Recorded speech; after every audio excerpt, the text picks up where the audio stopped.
What is up, my friends and foes alike? Rad here in the Rad Cave. I am back from vacation. Yeah, had a great time with the family. It's good to get away. I know I shared some videos doing a little sourcing down there. I was a little ways away from Mike, the Death Pile Picker. I actually got to call him here in a minute. He messaged me, but 2 hours away, could not make it again. I know, I am full of crap. Every time I say I'm going to buy that man lunch, I don't.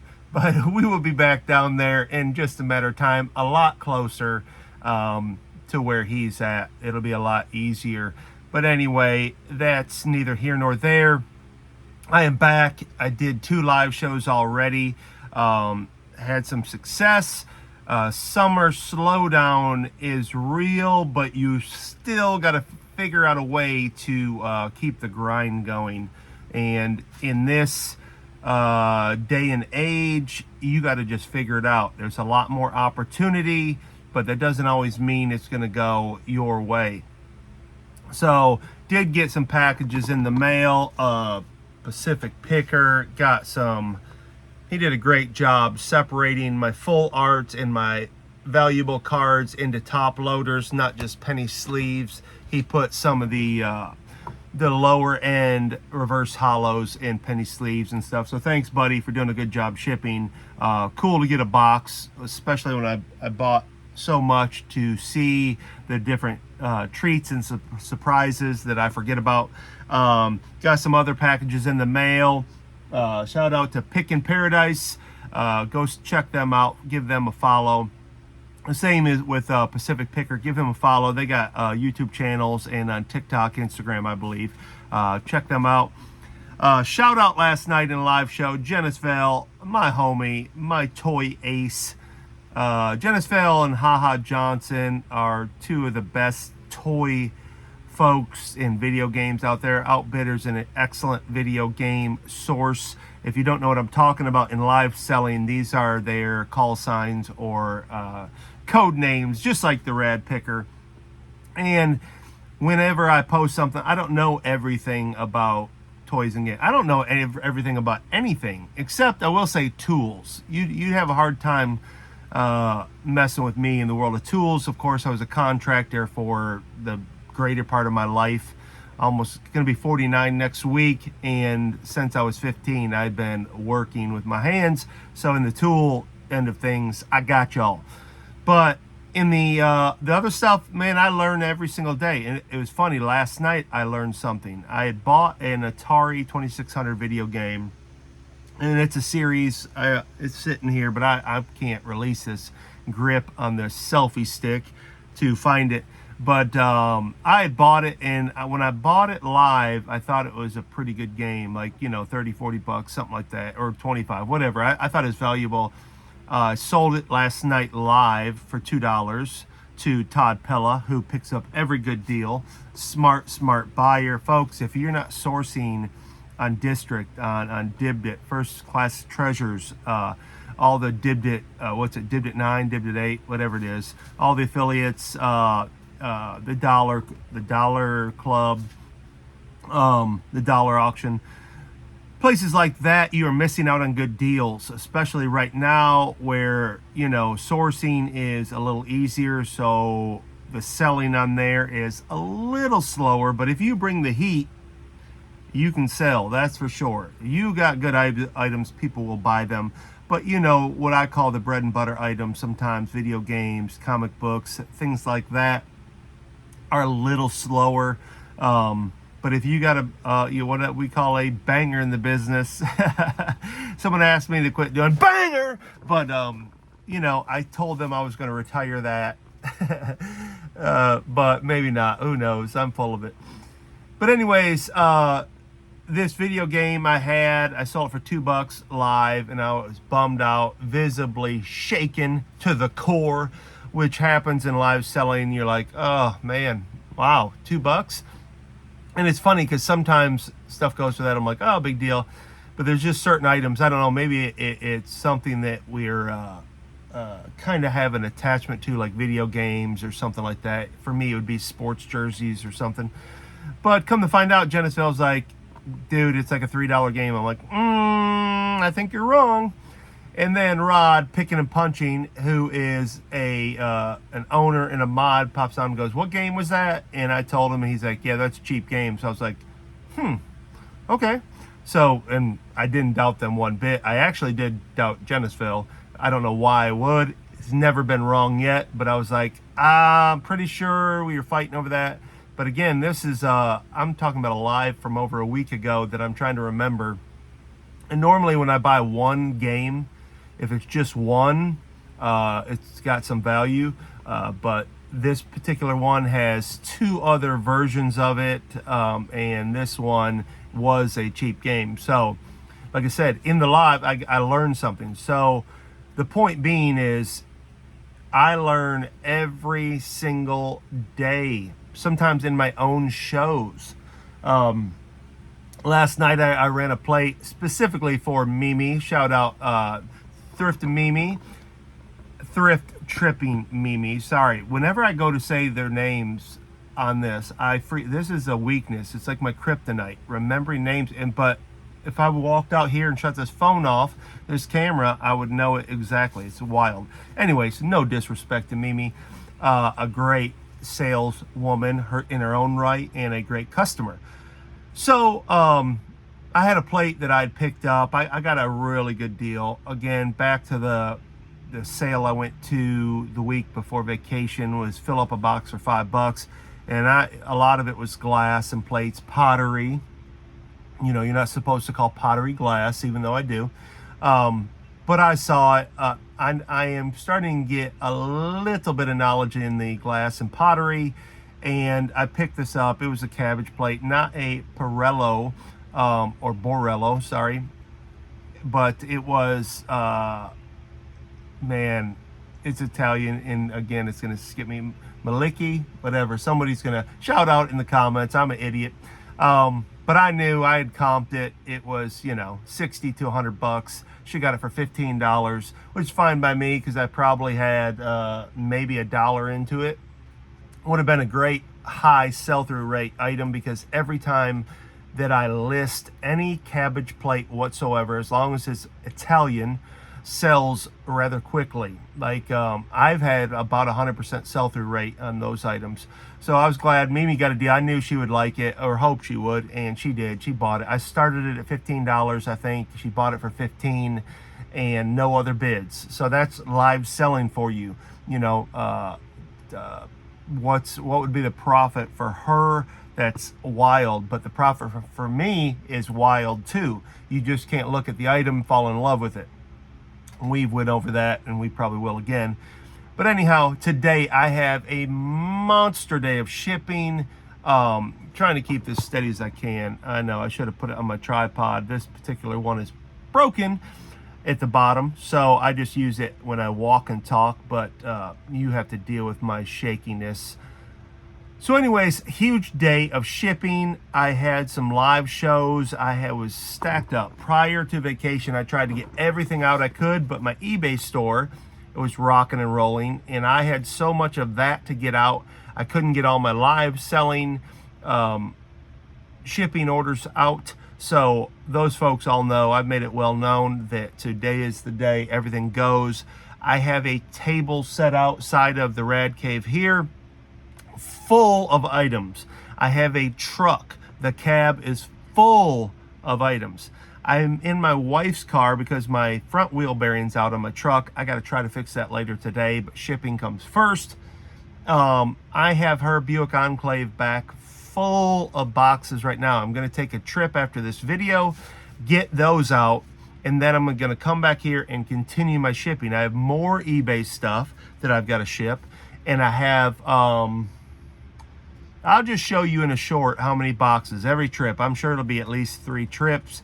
If I can get it in 2, that'll be great, but I will make a video at the post office, a short, just to give you an idea, the boxes, the amount of stuff that has to go. So again, I have the hybrid model. I static sell, which means I list on eBay and other sites, whether it's Facebook Marketplace Or I do have a Poshmark, but I rarely move stuff on Poshmark. I have a Macari account that I never move stuff on, and I also never list on.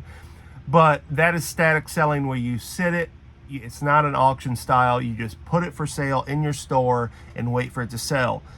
Again, eBay has been perfectly fine as long as I am listing. When I list, stuff sells. So I don't know what the algorithm is or any of that. You can say there's no such thing, but you cannot convince me otherwise. When you are consistently listing, and of course they're good items. I think I do a pretty good job sourcing. No longer am I, not all the time, but 90% of the items I get are no less than $20 profit. I mean, unless I take a deal on them, but those are the items I'm trying to get. A lot of my items, when I say high end, I don't mean like $300-400. I'm talking about things $40 to $100 I call higher end, based on bread and butter stuff, smalls that sell for $5 to $20. I typically don't get stuff like that unless it's a hat or something, or if I just pick something up that's so cheap, like some sort of home deco piece, might be 14 something, but I try my best to do a little bit better, but it's not always about that. I don't always pay attention to that in particular. A lot of times I pick up things for a good deal that I know will sell eventually. I am not a sell-through rate. Well, I probably can't even use that word. A sell-through rate king, or whatever, the word I'm trying to use, the German army. That is not a good thing. I'm not a stickler for my sell-through rate, even though I'm sure plenty of veterans and content creators and the like, and a lot better salespeople than me would say, well, you're dumb. But at this point, it's working for me.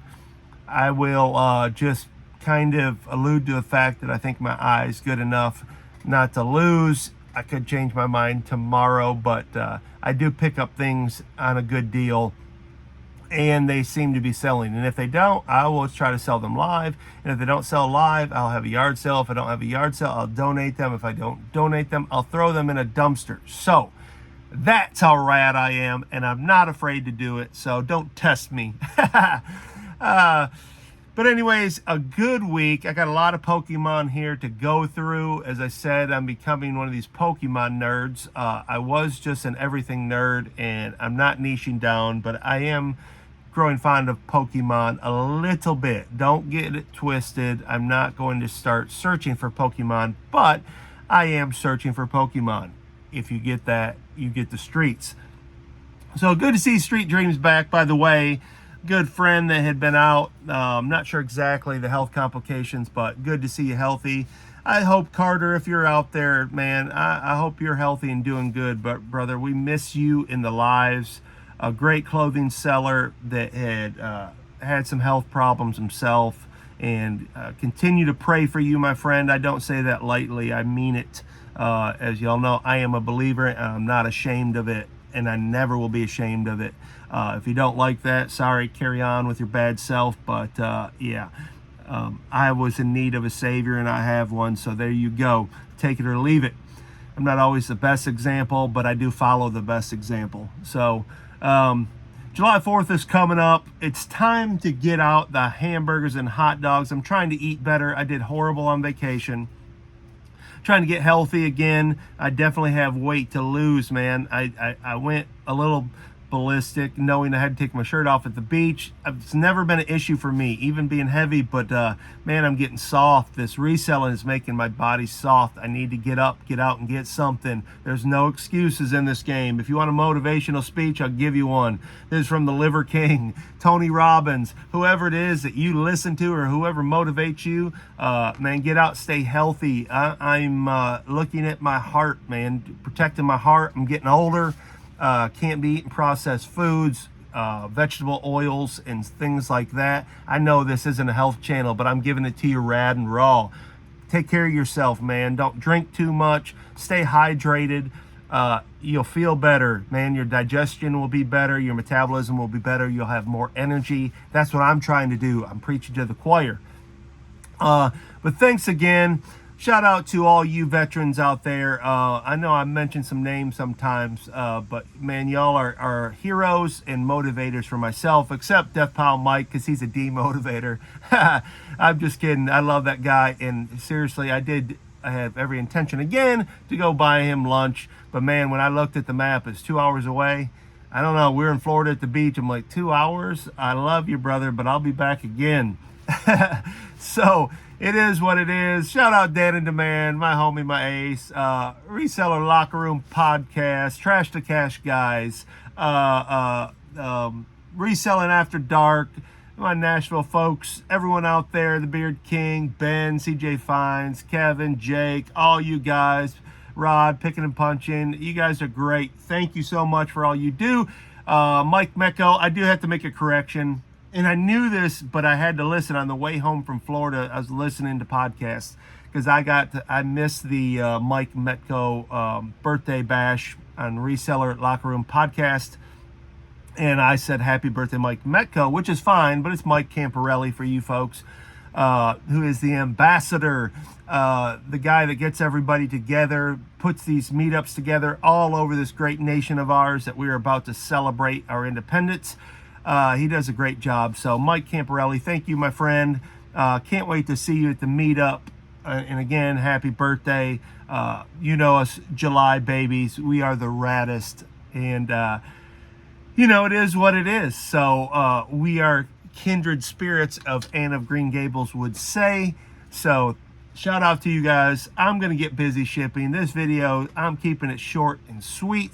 Not much information here, but I did want to let you know I was going to make a video picking, but until I get this rad cave straightened out and under control, it's just too difficult to do. Too much stuff laying around.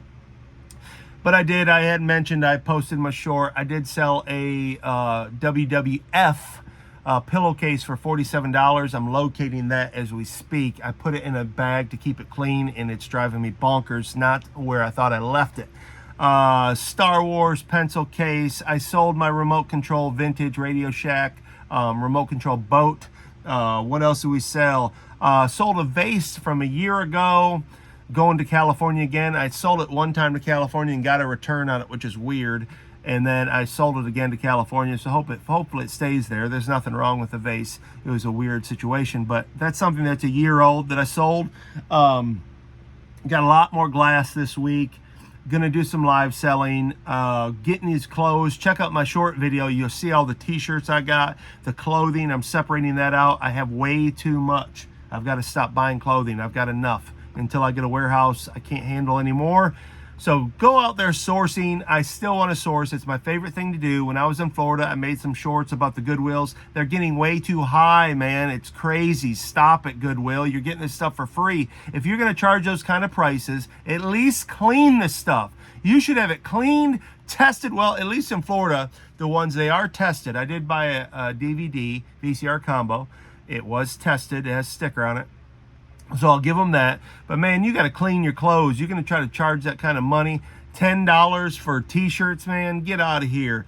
$20 for a Seiko wall clock or a mantle clock. Get out of here. But I did manage to find DVD VCR combo. I did find a couple of hats. I did find a pair of Ralph Lauren jeans that will go good. So I made a videos about those. You probably already know if you follow. But man, Goodwill, get off yourself, man. You're crazy. I know, supply and demand, but I'm getting tired of it.